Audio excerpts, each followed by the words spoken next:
ದೇವರ ಪರಿಶುದ್ಧವಾದ ನಾಮಕ್ಕೆ ಸ್ತೋತ್ರ ಉಂಟಾಗಲಿ. ಇಲ್ಲಿ ಬಂದಂಥ ಮತ್ತು ಆನ್ಲೈನಲ್ಲಿ ನನ್ನನ್ನು ನೋಡ್ತಾ ಇರುವಂಥ ಎಲ್ಲರನ್ನು ಮತ್ತೊಮ್ಮೆ ಯೇಸು ಕ್ರಿಸ್ತನ ನಾಮದಲ್ಲಿ ನಿಮ್ಮನ್ನು ಆಹ್ವಾನಿಸ್ತೇನೆ. ಆಮೆನ್.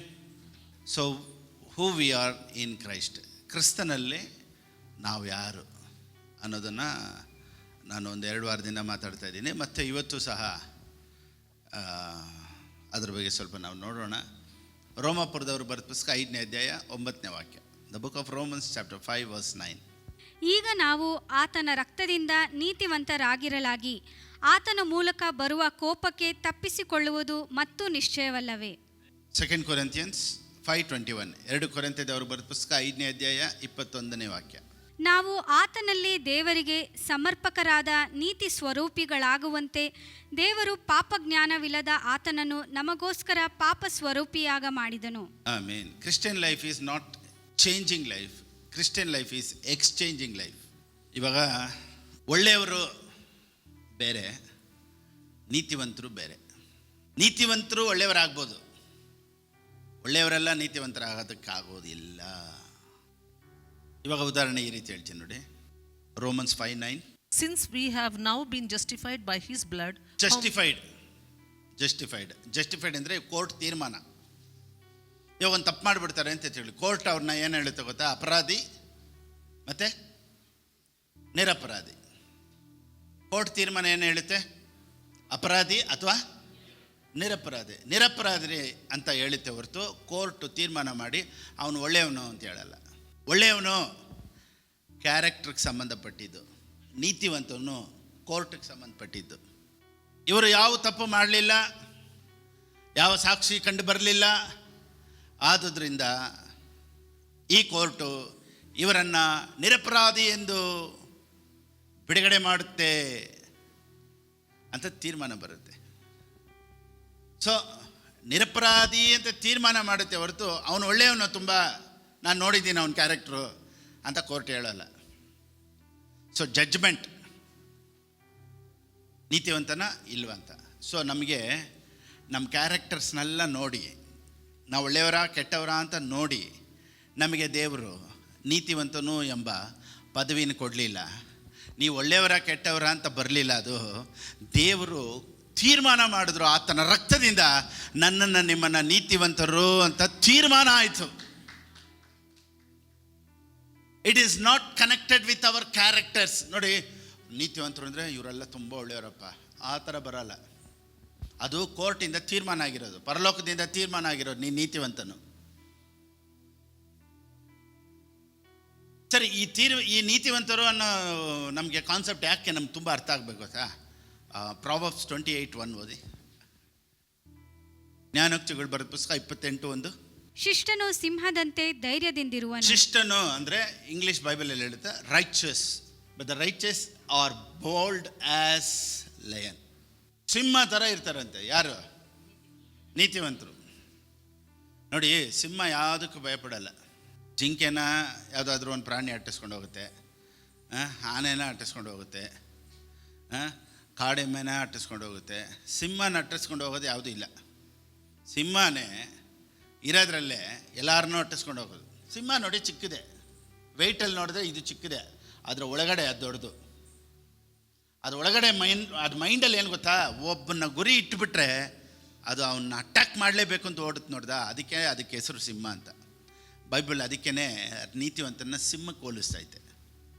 ಸೊ ಈ ನೀತಿವಂತರು ಹೆಂಗಿರ್ತಾರೆ? ಈ ನೀತಿವಂತರ ಸಬ್ಜೆಕ್ಟ್ ನಾವು ಯಾಕೆ ಕೇಳಬೇಕು ಅಂದರೆ, ನಮ್ಮ ಲೈಫಲ್ಲಿ ಸಿಕ್ನೆಸ್ ನೋಡಿದಾಗ ಭಯ ಬರಬಾರ್ದು, ಪ್ರಾಬ್ಲಮ್ನ ನೋಡಿದಾಗ ಭಯ ಬರಬಾರ್ದು, ಇವತ್ತು ದರಿದ್ರ ನೋಡಿದಾಗ ನಮಗೆ ಭಯ ಬರಬಾರ್ದು, ಇವತ್ತಿನ ಪರಿಸ್ಥಿತಿಗಳು ನೋಡಿದಾಗ ನಮಗೆ ಭಯ ಬರಬಾರ್ದು. ಸೊ ಭಯ ಇಲ್ಲದೇ ಇರಬೇಕು ಅಂದರೆ ಒಂದೇ ಒಂದು, ಈ ನೀತಿವಂತನೂ ನಾವು ಸಬ್ಜೆಕ್ಟ್ ಕೇಳಬೇಕು. ಆಮೇಲೆ ಇವತ್ತು ನೋಡಿ, ನಮ್ಮನ್ನು ಈ ನೀತಿವಂತರೊಂದು ಸಬ್ಜೆಕ್ಟ್ ಕೇಳ್ಕೊಡ್ದೆ, ನೀನು ಸರಿ ಇಲ್ಲ, ನೀನು ಪಾಪಿ, ನೀನು ಏನಕ್ಕೂ ಇಲ್ಲ, ನೀನು ವೇಸ್ಟು ಅಂತೆಲ್ಲ ಈ ರೀತಿ ಹೇಳಿ ನಮ್ಮ ಮೈಂಡ್ ಸೆಟ್ಟಲ್ಲಿ ಏನಾಗ್ಬಿಟ್ಟಿದೆ ಗೊತ್ತಾ? ನಾವೆಲ್ಲ ಏನಕ್ಕೂ ಇಲ್ಲ ಬಿಡಪ್ಪ ಅನ್ನೋ ಮೈಂಡ್ ಸೆಟ್ಟಿಗೆ ಬಂದುಬಿಟ್ರು ಇವರು. ನಾನೇನು ಹೇಳ್ತೀನಿ ಅಂದರೆ, ಯಾರು ನಿಮ್ಮ ಪಾಸ್ಟ್ ಬಗ್ಗೆ ಯಾರಾದರೂ ನಿಮ್ಮ ಬಗ್ಗೆ ತಪ್ಪೋರಿಸ್ತಾ ಇರೋದಾ? ಓಹೋ ನಮ್ಗೆ ಗೊತ್ತಿಲ್ವಾ, ನೀನು ಎಂಥವ್ರು ಅಂತ ನನಗೆ ಗೊತ್ತಿಲ್ವಾ, ನಿಮ್ಮ ಬಂಡವಾಳ ಎಲ್ಲ ನನಗೆ ಗೊತ್ತಿಲ್ಲ, ಇಂಥವ್ರ ಜೊತೆ ದೂರ ಇದ್ದು ಬಿಡಿ. ಯಾವಾಗ ನಿಮ್ಮನ್ನು ಒಬ್ಬರು ಕಂಡಮ್ ಮಾಡ್ತಾರೋ, ಹಳೇದನ್ನೇ ಎತ್ತಿ ಹೇಳ್ತಾರೋ, ದಟ್ ಈಸ್ ಫ್ರಮ್ ಸೇಟನ್. ಯಾವಾಗ ಹೋಲಿ ಸ್ಪಿರಿಟ್ ಅಂತ ಬರುತ್ತೆ ಗೊತ್ತಾ, whenever God sees you, he sees you as a new creation. ನಿಮ್ಮ ಪಾಸ್ಟನ್ನೇ ಒಬ್ರು ಮಾತಾಡ್ತಾರೆ ಅಂದರೆ that is they are the agent of Satan. ಒಬ್ಬರು ಯಾವಾಗಲೂ ಇವಾಗಿರೋ ಪ್ರೆಸೆಂಟು ನೀವ್ಯಾರು, ನೀವು ನೀತಿವಂತರು, ನಿಮ್ಮ ಥರ ಒಳ್ಳೆಯವರು ಯಾರೂ ಇಲ್ಲ, ಈ ರೀತಿ ಎಲ್ಲ ಮಾತಾಡೋರೆ they are the agent of holy spirit. So ಈ ರೀತಿ ತಪ್ಪೋರ್ಸುವಂಥ, ಭಾರ ಹಾಕುವಂಥ, ನೀವ್ಯಾರು, ನೀವು ಸರಿ ಇಲ್ಲ, ಈ ರೀತಿ ಎಲ್ಲ ಪ್ರಸಂಗ ಮಾಡೋ ಪ್ರಸಂಗದಿಂದನೂ ನಾವು ಸ್ವಲ್ಪ ದೂರ ಇರಬೇಕು. ಕೆಲವ್ರು ನೋಡಿ ಪ್ರೇಯರ್ ಮಾಡ್ತಾರೆ. ಏನಕ್ಕೆ ಪ್ರೇಯರ್ ಮಾಡ್ತಾರೆ?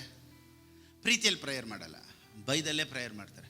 ಬೆಳಿಗ್ಗೆ 5 ಗಂಟೆಗೆ ಎದ್ದೇಳಬೇಕು, 6 ಗಂಟೆಗೆ ಎದ್ದೇಳಬೇಕು, ಸಾಯಂಕಾಲ ಆದರೆ ಪ್ರೇಯರ್ ಕುಂತ್ಕೊಬೇಕು. ಪಾಸ್ಟ್ ಏನು ಹೇಳ್ಕೊಬಿಟ್ರು, ಪ್ರೇಯರ್ ಮಾಡಿಲ್ಲ ಅಂದರೆ ಒಂದು ದೊಡ್ಡ ಆ್ಯಕ್ಸಿಡೆಂಟ್ ನಿನಗೆ ಕಾದಿದೆ, ನಿನಗೆ ಸಾಲದ ಪ್ರಾಬ್ಲಮ್ ತೀರಲ್ಲ, ನಿನಗೆ ಡಾಕ್ಟ್ರ್ ಕಾಯಿಲೆಗಳೆಲ್ಲ ನಿನಗೆ ಸರಿ ಹೋಗೋದಿಲ್ಲ. ನೋಡಿ ಇದನ್ನೆಲ್ಲ ಹೇಳಿ ಏನು ಹೇಳ್ತಾರೆ ಗೊತ್ತಾ, ನೀನು ಪ್ರೇಯರ್ ಮಾಡಿದ್ರೇ ನಿನಗೆ ಬಿಡುಗಡೆ. ಸೊ ಇವ್ರು ಪ್ರೇಯರ್ ಏನಕ್ಕೆ ಮಾಡ್ತಾರೆ ಅಂದರೆ ಬೈದಲ್ಲಿ ಮಾಡ್ತಾ ಇದ್ದಾರೆ ಹೊರತು ಪ್ರೀತಿಯಲ್ಲಿ ಮಾಡ್ತಾ ಇಲ್ಲ. ಯಾವ ಪ್ರಾರ್ಥನೆ ಆದರೂ ಪ್ರೀತಿಯಲ್ಲಿ ಬರಬೇಕು. ಕೆಲವರು ಕುಡಿಯೋರು ಹುಡಿಯೋರವ್ರಿಗೆ ಕುಡ್ದಿಲ್ಲ ಅಂದರೆ ಏನಾಗ್ತಿದೆ, ಕೈ ಒದರ್ತಾ ಇರ್ತದೆ. ಯಾವಾಗಲೂ ಸೇದೋನಿಗೆ ಸೇದಿಲ್ಲ ಅಂದರೆ ಏನಾಗುತ್ತೆ, ಒದರ್ತಾ ಇರ್ತದೆ. ಪ್ರಾರ್ಥನೆ ಮಾಡದೇ ಇರೋನಿಗೆ ಪ್ರಾರ್ಥನೆ ಮಾಡಲಿಲ್ಲ ಅಂದರೆ ಒದರ್ತಾ ಇರ್ತಾನೆ. ಯಾಕೆ ಗೊತ್ತಾ, ಭಯ. ಏನಾಗುತ್ತೋ, ಸೊ ಏನಾದರೂ ದೇವ್ರು ಮಾಡಿಬಿಡ್ತಾರೋ ಅನ್ನೋ ಭಯದಲ್ಲೇ ಪ್ರಾರ್ಥನೆ ಮಾಡ್ತಾನೆ ಹೊರತು ಪ್ರೀತಿಯಲ್ಲಿ ಮಾಡೋದು ಇವತ್ತು ಕಡಿಮೆ. ನಾನೇನು ಹೇಳ್ತೀನಿ, ಪ್ರೀತಿಯಲ್ಲಿ ಮಾಡೋ ಪ್ರಾರ್ಥನೆ ಯಾವಾಗಲೂ ಸೂಪರಾಗಿರುತ್ತೆ. Always decision is very very important. ನೋಡಿ, ಕ್ರಿಶ್ಚಿಯನ್ ಲೈಫ್ ಅಂದ್ರೇ ಡಿಸಿಷನ್ ತಗೊಳ್ಳೋ ಲೈಫೇ. ನೋಡಿ, ದೇವರು ನಮ್ಮನ್ನು ನೀತಿವಂತರಾಗಿ ಮಾಡಿದ್ದಾರೆ, ಆಶೀರ್ವದಿಸಿದ್ದಾರೆ, ನಮ್ಮನ್ನು ಗುಣಪಡಿಸಿದ್ದಾರೆ. ಮತ್ತು ಯಾಕೆ ಪಾಸ್ಟರ್ ನಾವು ಇನ್ನೂ ಈ ದರಿದ್ರದಲ್ಲಿದ್ದೀವಿ ಅಂದರೆ ನಾವು ಇನ್ನೂ ತೀರ್ಮಾನಗಳು ಎತ್ತಿಲ್ಲ ಅಷ್ಟೇ. Prosperity is not an accident. ಅಂದರೆ ಸಡನ್ನಾಗಿ ಬಂದ್ಬಿಡ್ತು, ಆ ರೀತಿ ಆಗೋದಿಲ್ಲ. Prosperity is a decision. ದೇವರು ನಮ್ಮನ್ನು ಐಶ್ವರ್ಯವಂತರಾಗಿ ಮಾಡಿದ್ದಾರೆ ಅಂದರೆ ಸಡನ್ನಾಗಿ ಅನ್ಎಕ್ಸ್ಪೆಕ್ಟೆಡಾಗಿ ಒಂದು ದಿವಸ ನಾನು ದೊಡ್ಡ ಸಾಹುಕಾರ ಆಗಿಬಿಡ್ತೀನಿ ಅಲ್ಲ. ಅದಕ್ಕೆ ಈಗಲಿಂದಲೇ ತೀರ್ಮಾನ, ಫೇತು, ಅದಕ್ಕೆ ಆಪ್ರೇಟ್ ಮಾಡ್ತಾ ಇರಬೇಕು. ಡಿಸೈಡ್ ಮಾಡಬೇಕು, ತೀರ್ಮಾನ ಮಾಡಬೇಕು. ಪಾಸ್ಟರ್ ಒಂದು ದಿವಸ ನಾನು ಚೆನ್ನಾಗಿ ಆಗ್ತೀನಿ, ಆ ಥರ ಎಲ್ಲ ಆಗಲ್ಲ. ಅದಕ್ಕೆ ಕೆಲವೊಂದು ತೀರ್ಮಾನಗಳು ಬೇಕು.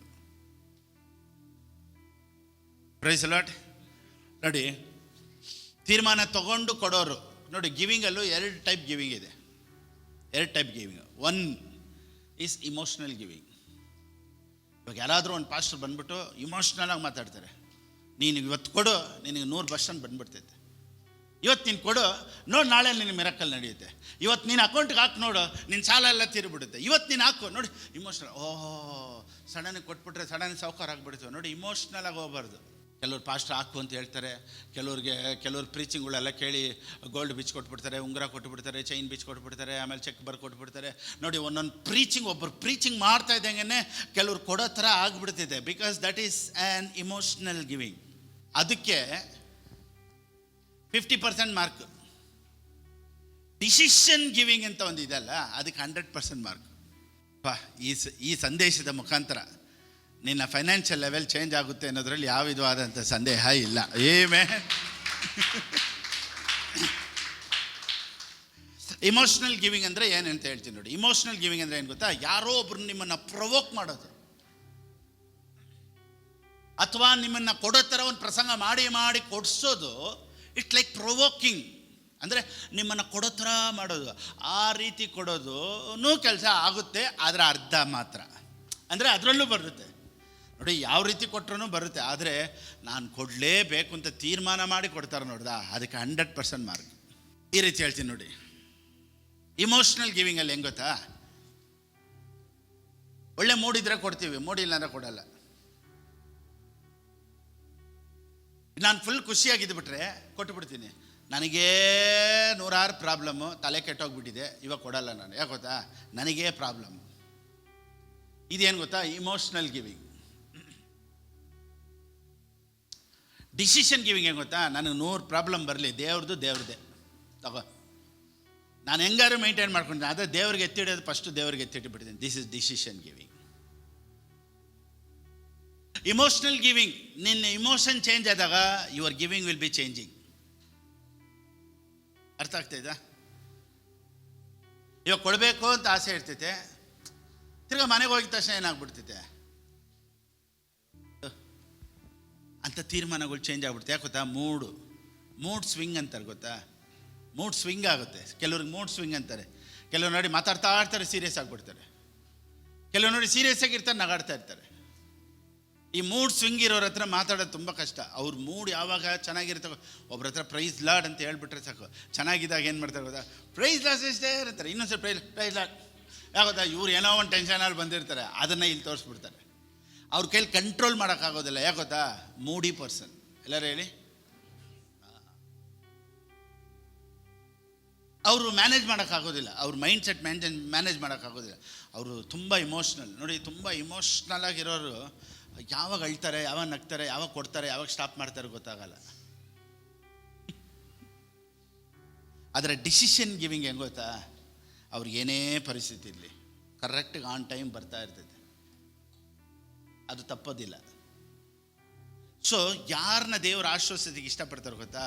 ಇಮೋಷ್ನಲ್ ಗಿವಿಂಗ್ ಅಲ್ಲ, decision giving. So prosperity is not an accident, prosperity is a decision. Oh my God. ಇವಾಗ ಈ ರೀತಿ ಹೇಳ್ತೀನಿ ನೋಡಿ. To love somebody, it's a decision. ಒಬ್ಬರನ್ನ ಕ್ಷಮಿಸ್ಬೇಕಾ ಬೇಡವಾ ಅನ್ನೋದು ನಾನು ಡಿಸೈಡ್ ಮಾಡಬೇಕು. ಒಬ್ಬನ ಪ್ರೀತಿ ಮಾಡಬೇಕಾ ಬೇಡವಾ ಡಿಸೈಡ್ ಮಾಡಬೇಕು. ಕೆಲವ್ರು ಹೇಳ್ತಾರೆ, ನಾನು ಬಸ್ ಸ್ಟಾಪಲ್ಲಿ ನೋಡಿದ ತಕ್ಷಣ ಇಷ್ಟ ಆಗೋಯ್ತು, ಲವ್ ಆಗೋಯ್ತು. ಅದು ಲವ್ ಅಲ್ಲ, ಅದು ಇಮೋಷನ್.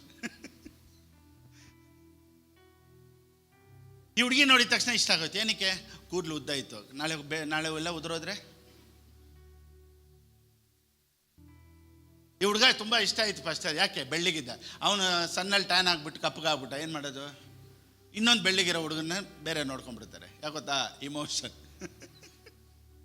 ನೀನು ಕಪ್ಪಗೆ ಇರು, ನೀನು ದಪ್ಪಗೆ ಇರು, ನೀನು ಚೆನ್ನಾಗಿರು, ನೀನು ಚೆನ್ನಾಗಿ ಇಲ್ಲದೆ ಇರು. ನಾನು ನಿನ್ನನ್ನು ಇಷ್ಟಪಡ್ತೀನಿ ಅಂದಮೇಲೆ ಅದು ನನ್ನ ತೀರ್ಮಾನ. ನೀನು ಹೆಂಗೆ ಇರು, ನಾನು ನಿನ್ನ ನೋಡಿ ತೀರ್ಮಾನ ಮಾಡೋಣ. ನನ್ನ ಮನಸ್ಸಿಗೆ ನಿನಗೆ ಇಷ್ಟ ಆಯಿತು ಅಷ್ಟೇ. ಓ ಮೈ ಗಾಡ್. ಅದಕ್ಕೆ ಲವ್ ಮ್ಯಾರೇಜ್ ಅನ್ನೋದು ಹೆಂಗೆ ಗೊತ್ತಾ? ಲವ್ ಮಾಡೋರು ನೋಡ್ತಾರೆ, ಹುಡುಗ ಇಷ್ಟ ಆಯ್ತಾ, ಹುಡುಗಿ ಇಷ್ಟ ಆಯ್ತಾ, ಸ್ವಲ್ಪ ದಿವಸ ಭಾಳ ನೋಡೋಣ ಅಂತಾರೆ. ಲಿವಿಂಗ್ ರಿಲೇಷನ್ಶಿಪ್ಪಲ್ಲಿ ಇರ್ತಾರೆ. ಸರಿಗೆ ಬಂದಿಲ್ವಾ ಬಿಟ್ಟುಬಿಡ್ತಾರೆ. ಇವಾಗ ಲಿವಿಂಗ್ ರಿಲೇಷನ್ಶಿಪ್ಪು ಕಾಮನ್ನು. ಒಂದು 6 ತಿಂಗಳು ಭಾಳ ನೋಡೋಣ, ಇಷ್ಟ ಇಲ್ಲ ಅಂದರೆ ಬಿಟ್ಟುಬಿಡೋಣ. ಅದು ಇಮೋಷ್ನಲ್ ಚೇಂಜು. ಏನಾದರೂ ಇವನು ಕರೆಕ್ಟಾಗಿ ಟೀ ಮಾಡಿಕೊಟ್ಟಿಲ್ಲ, ಕಾಫಿ ಮಾಡಿಕೊಟ್ಟಿಲ್ಲ, ಸಂಬಳ ಸರಿ ಕೊಟ್ಟಿಲ್ಲ, ಮನೇಲಿ ಏನೋ ಜಗಳ ಆಯ್ತಾ, ಅದಾಯ್ತಾ, ಓಕೆ ನೀನು ನಿಮ್ಮ ಮನೆಗೆ ಹೋಗು, ನಾನು ನಮ್ಮ ಮನೆಗೆ ಹೋಗ್ತೀನಿ, ಅಷ್ಟೇ ಮುಗೀತು. Living relationship. ಮ್ಯಾರೇಜ್ ಅನ್ನೋದು ನಿನಗೆ ಮೂಡ್ ಚೇಂಜ್ ಆದರೂ ಆಗಲಿ, ನಿನಗೆ ಮೂಡ್ ಚೇಂಜ್ ಆಗಿಲ್ಲ ಅಂದರೂ ಬಾಳಬೇಕು ಅಂದರೆ ಬಾಳಬೇಕು. That is called marriage. ಅದಕ್ಕೆ ಮದುವೆ ಕೊಡ್ಬೇಕಾದ್ರೆ ಏನು ಹೇಳ್ತಾರೆ? ಕಷ್ಟದಲ್ಲೂ ನಷ್ಟದಲ್ಲೂ, ಸುಖದಲ್ಲೂ ದುಃಖದಲ್ಲೂ, ಆರೋಗ್ಯದಲ್ಲೂ ಅನಾರೋಗ್ಯದಲ್ಲೂ, ಯಾವಾಗಲೂ ಎಂದೆಂದಿಗೂ ನಾನು ನಿನ್ನನ್ನು ಬಿಟ್ಟು ಅಗಲೋದಿಲ್ಲ, ನಾನು ಸಾಯೋವರೆಗೂ ನಿನ್ನ ಜೊತೆ ಇರ್ತೀನಿ ಅಂತ ತೀರ್ಮಾನ ಮಾಡಿದ ಮೇಲೆ ಪಾಸ್ಟ್ರು ತಾಳಿ ಎತ್ತಿ ನಿನ್ನ ಕೈ ಕೊಡೋದು. ಯಾಕೆ ಗೊತ್ತಾ? ನೀನು ಮನೆಗೆ ಹೋಗಿ ಒಟ್ಟಿಗೆ ಸಂಸಾರ ಮಾಡೋಕ್ಕಿಂತ ಮುಂಚೆ ಇಲ್ಲಿ ತೀರ್ಮಾನ ಮಾಡು. ತೀರ್ಮಾನ ಮಾಡಿದ ಮೇಲೆ ನಿನಗೆ ತಾಳಿ. Praise the Lord. ಯಾಕೆ ಗೊತ್ತಾ? This is a decision. ಮದುವೆ ಅಂತ ಆಗ್ಬಿಟ್ಟಿದ್ಮೇಲೆ ನೋಡಿ, ಲಿವಿಂಗ್ ರಿಲೇಷನ್ಶಿಪ್ಪಲ್ಲಿ ಚೇಂಜ್ ಮಾಡ್ಕೊಬೋದು. ತಿರ್ಗಾ ಬೇಡ ಅಂದರೆ ಬೇಡ. ಮದುವೆ ಅಂತ ಆಗಿದ್ಮೇಲೆ ಒಂದು 6 ತಿಂಗಳು ನಾನು ಸೆಟ್ ಆಗಿಲ್ಲ ಅಂತ ತಿರ್ಗಾ ಮಾಡ್ಕೊಳ್ಳೋಕ್ಕೆ ಆಗೋದಿಲ್ಲ. ಅದಕ್ಕೆ ಸಾವಿರಾರು court decision, procedures, divorce procedures ಎಲ್ಲ ಸುಮ್ಮನೆ ಅಷ್ಟು ಬೇಗ ಎಲ್ಲ ಕೊಡೋದಿಲ್ಲ. ಯಾಕೆ ಗೊತ್ತಾ? ಆಗೋಯ್ತು ತಾನೆ.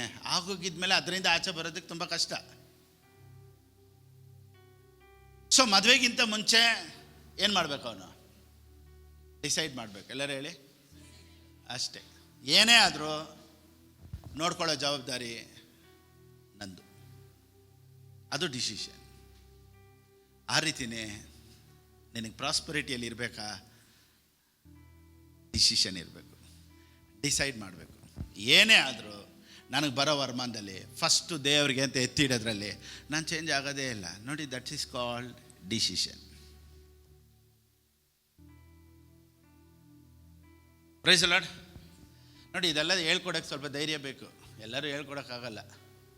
ಕೆಲವರು ಹೇಳ್ತಾರೆ, ಕೆಲವು ತೀರ್ಮಾನಗಳು ಮಾಡ್ತಾರೆ ನೋಡಿ, ನಾನು ಇನ್ನು ಮುಂದೆ ಸಿಗರೇಟ್ ಸೇದೋದಿಲ್ಲ, ನಾನು ಇನ್ನು ಮುಂದೆ ಕುಡಿಯೋದಿಲ್ಲ, ನಾನು ಇನ್ನು ಮುಂದೆ ಕೆಟ್ಟ ಮಾತು ಮಾತಾಡೋದಿಲ್ಲ, ನಾನು ಇನ್ನು ಮುಂದೆ 5 ಗಂಟೆಗೆ ಎದ್ದು ಪ್ರೇಯರ್ ಮಾಡ್ತೀನಿ, ನಾನು ಇನ್ನು ಮುಂದೆ ಬೈಬಲ್ ಓದ್ತೀನಿ. ಇಷ್ಟೆಲ್ಲ ತೀರ್ಮಾನ ಮಾಡ್ದಲ್ಲ, ಅದೇ ಥರನೇ ಇದು ಒಂದು ತೀರ್ಮಾನ ಮಾಡು, ಇನ್ನು ಮುಂದೆ ನಾನು ಕೊಡೋದಕ್ಕೆ ತಪ್ಪಿಸ್ಕೊಳ್ಳೋದಿಲ್ಲ. ಸೊ ಈ ಡಿಸಿಷನಲ್ಲಿ ಇದೂ ಸೇರಿ ಅದೂ ಒಂದು ಅನ್ನೋ ಥರನೇ ನನ್ನ ಪ್ರೀಚಿಂಗು. ಆಮೇಲೆ ಕೆಲವ್ರು ಹೇಳ್ತಾರೆ, ಪಾಸ್ಟರ್ ನೀವು ಇದನ್ನು ಇಷ್ಟು ಧೈರ್ಯವಾಗಿ ಮಾತಾಡ್ತೀರಲ್ಲ, ಯಾರಾದರೂ ಏನಾದರೂ ಅಂದರೆ, ಧೈರ್ಯವಾಗಿ ಮಾತಾಡ್ತಾ ಇದ್ದೀನಿ ಅಂದರೆ ವಾಕ್ಯ, ಆಮೇಲೆ ವಾಕ್ಯ ಇದೆ, ವಾಕ್ಯ ಶುದ್ಧ ಹೇಳಿ. ಅದಕ್ಕೆ ನನ್ನ ಪ್ರಸಂಗ ಶಬ್ದ. ನನ್ನ ಪ್ರಸಂಗ ಯಾಕೆ ಇಷ್ಟು ಶಬ್ದ? ವಾಕ್ಯ ಶುದ್ಧವಾಗಿದೆ. ಸೊ ಚೇಂಜ್ ಮಾಡೋಕ್ಕಾಗೋದಿಲ್ಲ. Decision cannot be changed. Praise the Lord, hallelujah. So people who are controlled by emotions will change their decisions. ಚೆನ್ನಾಗಿ ಬರ್ಕೊಳ್ಳಿ, ಬೇಕಾದ್ರೆ ಗ್ಯಾಪ್ನ ಇಟ್ಕೊಳ್ಳಿ. People who are controlled by emotions will change their decisions. People who are controlled by decisions will control their emotions. Decision ತೊಗೊಂಡ್ಬಿಟ್ರೆ ನಾನು ಇಮೋಷನ್ನ control ಮಾಡ್ಕೊಂಡ್ಬಿಡ್ತೀನಿ. ಅದಕ್ಕೆ ಡಿಸಿಷನ್ಗಿರೋ power ಅದು. ಇಮೋಷನ್ಗಿರೋ ಪವರ್ ಏನು ಗೊತ್ತಾ? ನಾಳೆ ಡಿಸಿಷನ್ ಇರುತ್ತೆ, ಆದರೆ ನೀನು ಇಮೋಷನ್ನ ಚೇಂಜ್ ಮಾಡ್ಕೊಂಡ್ಬಿಟ್ರೆ ನಿನ್ನ ಡಿಸಿಷನ್ ಚೇಂಜ್ ಆಗ್ಬಿಡುತ್ತೆ. ದಾನಿಯೇಲ್ ಏನೇನು ಮಾಡ್ದ? ಬಾಬಿಲೋನ್ಗೆ ಹೋಗೋಕ್ಕಿಂತ ಮುಂಚೆನೇ ಏನು ಮಾಡಿಬಿಟ್ಟ? ನಾನು ಇನ್ಮೇಲೆ ಅಲ್ಲಿ ಹೋದರೆ ತಿನ್ನಲ್ಲ, ರಾಜನ ಪದಾರ್ಥಗಳು ನಾನು ತಿನ್ನಲ್ಲ, ನಾನು ಹಿಂಗೆ ಇರಬೇಕು ಅಂತ ತೀರ್ಮಾನ ಮಾಡ್ದೆ. ಎಲ್ಲರಿಗಿಂತ 10ರಷ್ಟು ಅವನು ಬೇರೆ ಥರ ಇದ್ದ. ಅವನು 10 ಪಟ್ಟು ಬೇರೆ ಥರ ಇದ್ದಿದ್ದ ಕಾರಣ ಏನು ಗೊತ್ತಾ? ಡಿಸಿಷನ್ಸ್. ಯಾಕೊಬ್ಬನ ಬರೆದ ಪುಸ್ತಕದಲ್ಲಿ ಸತ್ಯವೇದ ಈ ರೀತಿ ಹೇಳಿತೆ, ಹಡಗು ಓಡಿಸೋನು ಇಲ್ಲಿಗೆ ಹೋಗ್ಬೇಕು ಅಂತ ಅವನ ಮನಸ್ಸಲ್ಲಿ ಏನು ತೀರ್ಮಾನ ಮಾಡ್ತಾನೋ ಅಲ್ಲೇ ಹೋಗ್ತಾನಂತೆ. ಯಾಕೆ ಗೊತ್ತಾ? ಡಿಸಿಷನ್. ಬಿರುಗಾಳಿ ಬೀಸ್ಬೋದು, ಗಾಳಿ ಬೀಸ್ಬೋದು, ಮಳೆ ಬರ್ಬೋದು, ಏನೇ ಬರ್ಬೋದು, ಆದರೆ ಅವನು ಎಲ್ಲಿಗೆ ಹೋಗ್ಬೇಕು ಅಂತ ಹೋಗ್ತಾನೋ ಅಲ್ಲಿಗೆ ಹೋಗ್ತಾನೆ ಹೊರತು ಗಾಳಿ ಹೆಂಗೆ ಹೊಡಿತೋ ಹಡಗು ಆ ಥರ ಹೋಗೋದಿಲ್ಲ. ಎಷ್ಟೇ ಗಾಳಿ ಬೀಸಿದ್ರೂ ಅವನು ಅಲ್ಲೇ ಹೋಗ್ಬೇಕು ಅಂತ. ಸೊ ಪ್ರಾಸ್ಪರಿಟಿ ಅನ್ನೋದು ಅದೇ ರೀತಿಯೇ. ಏನೇ ಆದ್ರೂ ನನಗೆ ಪ್ರಾಸ್ಪರಿಟಿ ಬರಲೇಬೇಕು ಅನ್ನೋ ತೀರ್ಮಾನ ಮಾಡೋರು ಇದರಲ್ಲಿ ತೀರ್ಮಾನವಾಗಿರ್ತಾರೆ. So this is not an accident. Prosperity ಆಕ್ಸಿಡೆಂಟಾಗಿ ಬರೋದಿಲ್ಲ, ಇಟ್ಸ್ ಎ ಡಿಸಿಷನ್. ಇವಾಗ ಸ್ಲಿಮ್ ಆಗಬೇಕು, ವೆಯ್ಟ್ ಲಾಸ್ ಮಾಡಬೇಕು ಅಂದರೆ ತೀರ್ಮಾನಗಳಿದೆ. ಬಿಸ್ಕೆಟ್ ತಿನ್ನಬಾರ್ದು, ಆಮೇಲೆ ಕೇಕ್ ತಿನ್ನಬಾರ್ದು, ಜಂಕ್ ಫುಡ್ ತಿನ್ನಬಾರ್ದು, KFC ತಿನ್ನಬಾರ್ದು, ಬೇರೆ ವೆಜಿಟೇಬಲ್ಸೇ ತಿನ್ನಬೇಕು, ತರಕಾರಿನೇ ಬೇಯಿಸಬೇಕು, ಆಮೇಲೆ ಚೆನ್ನ ಮಸಾಲ ತಿನ್ನಬೇಕು, ಪ್ರೋಟೀನ್ ತಿನ್ನಬೇಕು, ಮೊಟ್ಟೆನೇ ತಿನ್ನಬೇಕು, ಆಮೇಲೆ ಬ್ರೆಸ್ಟ್ ಪೀಸ್ ಚಿಕನ್ನೇ ತಿನ್ನಬೇಕು. ಎಷ್ಟೆಲ್ಲ ತೀರ್ಮಾನ ಮಾಡಬೇಕು. ಸುಮ್ಮನೆನಾ ಮಸಲ್ಸ್ ಬೆಳೆಸ್ಕೊಳ್ಳೋದು, ವೆಯ್ಟ್ ಲಾಸ್ ಆಗೋದೆಲ್ಲ ಸುಮ್ಮನೆನಾ? ನನಗೆ ಆಸೆ ಆಗಿದೆ ಅಂದಿದ ತಕ್ಷಣ ಬೆಳಿಗ್ಗೆ ಆಗಿಬಿಡ್ತೀರಾ? ಪ್ರಾಸ್ಪರಿಟಿನೂ ಹಿಂಗೆ, ನನಗೆ ಆಸೆ ಆಗಿದೆ ಅನ್ನೋ ಬೆಳಿಗ್ಗೆ ಎದ್ದೇಳೋಷ್ಟಕ್ಕೆ ಆಗೋದಿಲ್ಲ. Price the lord. ಸೊ ಒಬ್ರಿಗೆ ಆಸೆ ಬಂದ್ಬಿಡ್ತು ಸ್ಲಿಮ್ ಆಗೋದಕ್ಕೆ ಅಂದರೆ ಏನು ಗೊತ್ತಾಗುತ್ತೆ? ಅವ್ರು ಎದ್ದೇಳೋದು ಗೊತ್ತಾಗುತ್ತೆ, ಅವ್ರು ತಿನ್ನೋದು ಗೊತ್ತಾಗುತ್ತೆ, ಅವರು ವಾಕಿಂಗ್ ಸ್ಟೈಲ್ ಗೊತ್ತಾಗುತ್ತೆ, ಅವ್ರು ಜಿಮ್ಗೆ ಹೋಗೋ ಟೈಮ್ ಗೊತ್ತಾಗುತ್ತೆ, ಅವ್ರು ಎದ್ದೇಳೋ ಟೈಮ್ ಗೊತ್ತಾಗುತ್ತೆ. ಇದೆಲ್ಲ ನೋಡಿದಾಗ ಗೊತ್ತಾಗುತ್ತೆ, ಓಹೋ ಇವ್ರು ಬೇಗ ಸ್ಲಿಮ್ ಆಗಿಬಿಡ್ತಾರೆ ಅಂತ. ಒಬ್ರು ಕರೆಕ್ಟಿಗೆ ಬರ್ತಾ ಇದ್ದಾರೆ, ಒಬ್ರು ಕರೆಕ್ಟಿಗೆ ಕೊಡ್ತಾ ಇದ್ದಾರೆ, ಒಬ್ರು ದಶಮಾಂಶದಲ್ಲಿ ಕರೆಕ್ಟಿಗಿದ್ದಾರೆ, ಒಬ್ರು ಆಫರಿಂಗ್ ಕೊಡ್ತಾ ಇದ್ದಾರೆ ಅಂದರೆ ನಮ್ಗೆ ಗೊತ್ತಾಗ್ಬಿಡ್ತು, ಓ ಇನ್ನೂ ಸ್ವಲ್ಪ ದಿವಸದಲ್ಲಿ ಇವ್ರಿಗೆ 6 ಪ್ಯಾಕ್ ಬರುತ್ತೆ, 6 ಬ್ಯಾಗ್ಸು ಬರುತ್ತೆ. ನೀನು ತೀರ್ಮಾನ ಇರ್ತಾರೆ ನಿನಗೆ ಹೆಂಗೆ 6 ಪ್ಯಾಕ್ ಬರುತ್ತೋ, ಪ್ರಾಸ್ಪರಿಟಿ ಎಲ್ಲ ಅಷ್ಟೇ. ನೀನು ಕೊಟ್ಟಾಗ ನಿನಗೆ 6 ಬ್ಯಾಗ್ಸ್ ಗ್ಯಾರಂಟಿ.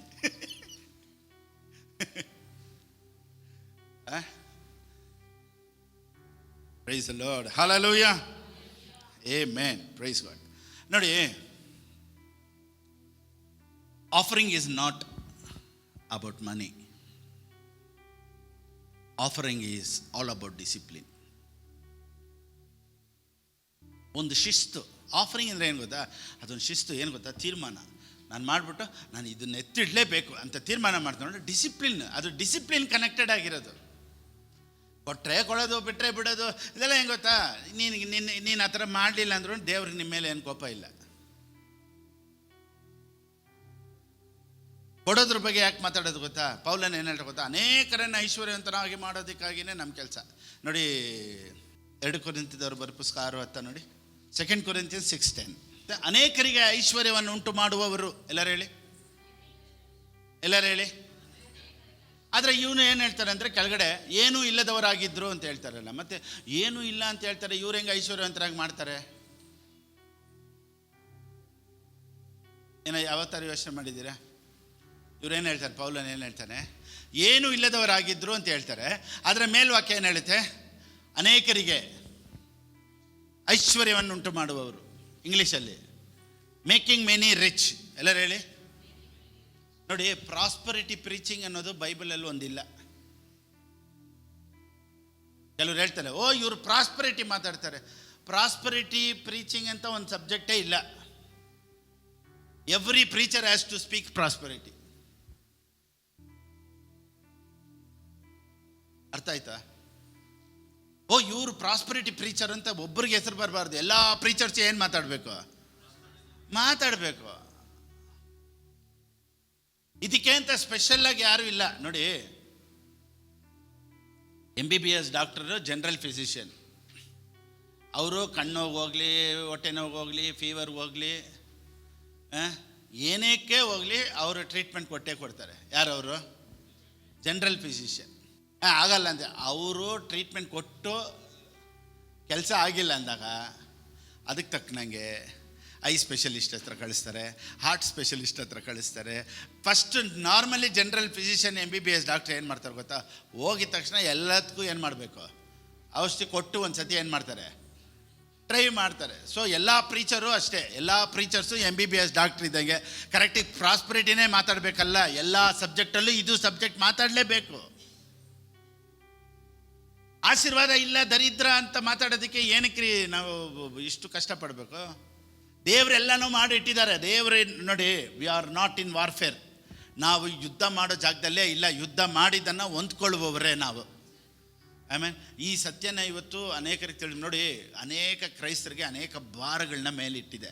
ಇವತ್ತು ನನಗೆ ದೇವರು ಕೊಟ್ಟಿರೋಂಥ ವಿಷನ್ ಏನು ಗೊತ್ತಾ? ಆ ಭಾರನೆಲ್ಲ ಒಂದೊಂದೇ ಮೇಲಿಂದ ಎತ್ತಿ ಕಳಿಚಾಕಿ ಅವ್ರನ್ನ ಫ್ರೀ ಮಾಡೋದು ಕೆಲಸಕ್ಕಾಗಿಯೇ, ಆ ಫ್ರೀ ಮಾಡೋ ಸರ್ಮನ್ನೇ ದೇವ್ರು ನನಗೆ ಕೊಟ್ಟಿರೋದು. ಕೆಲವರು ಹೇಳ್ತಾರೆ, ಪಾಸ್ಟರ್ ಇಷ್ಟು ಕಷ್ಟವಾದದ್ದನ್ನು ಎಷ್ಟು ಈಸಿಯಾಗಿ ನೀವು ಹೇಳ್ಕೊಟ್ಬಿಟ್ರ, ನೀವು ಒಂದೊಂದು ಉದಾಹರಣೆ ಹೇಳಿ ಒಂದೊಂದೇ ಎಕ್ಸ್ಪ್ಲೈನ್ ಮಾಡ್ತೀರ. ಇವಾಗಲೇ ನಾನು ಕೊಡಬೇಕು ಅನ್ನೋದಕ್ಕೆ ಅರ್ಥ ಗೊತ್ತಾಯಿತು, ಇವಾಗಲೇ ಹೋಲಿ ಸ್ಪಿರಿಟ್ ಬಗ್ಗೆ ಗೊತ್ತಾಯಿತು, ಇವಾಗಲೇ ನಂಬಿಕೆ ಬಗ್ಗೆ ಗೊತ್ತಾಯ್ತು. ನೋಡಿ, ಒಂದೊಂದು ನೀಟಿಗೆ ಅದು ಹಂಗಲ್ಲ ಹಿಂಗಲ್ಲ ಅಂತ ನಾವು ಒಂದೊಂದಾಗಿ ಹೇಳ್ಕೊಟ್ಟು ಇವತ್ತು ಎಷ್ಟೋ ಲಕ್ಷಾಂತರ ಜನರಿಗೆ ಬಿಡುಗಡೆ ಮಾಡೋ ಒಂದು ಕೆಲಸದಲ್ಲಿ ದೇವರು ನಮ್ಮನ್ನು ಇಟ್ಟಿದ್ದಾರೆ.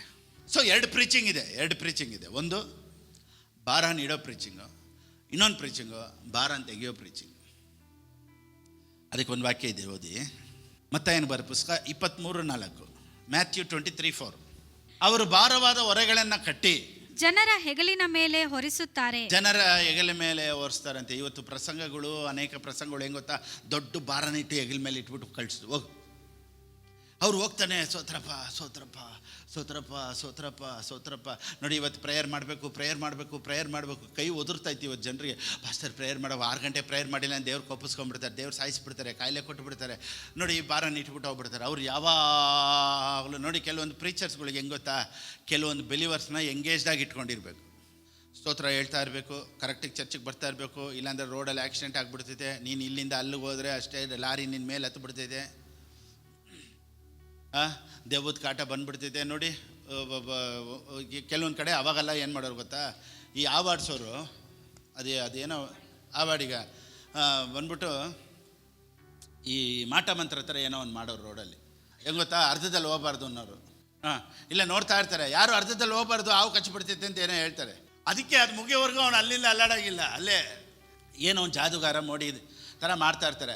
ಅವ್ರು ಏನು ಹೇಳ್ತಾರೆ ಗೊತ್ತಾ? ಇವಾಗ ಅರ್ಧದಲ್ಲಿ ಬಂದುಬಿಟ್ಟೆ ಅಲ್ವಾ, ನೀನು ನೋಡ್ತಾ ಇದ್ದೆ ತಾನೆ, ಇದನ್ನು ಹಿಂಗೆ ನೋಡ್ತಾ ಇರಬೇಕು. ಯಾರಾದರೂ ಅರ್ಧದಲ್ಲಿ ಹೋದರೆ ರಕ್ತ ಕಕ್ಕಿ ಸತ್ತೋಗ್ತೀರಾ ಅಂತ ಹೇಳ್ಬಿಡ್ತಾನೆ. ಆ ಬೈಕೇನೆ ಜನ ಏನು ಮಾಡ್ತಾರೆ ಗೊತ್ತಾ? ಹೋಗೋ ಥರ ಹೋದ್ರೂ ಅಲ್ಲೇ ಇರ್ತಾರೆ. ಯಾಕೆ ಗೊತ್ತಾ? ಒಂದು ಭಯ.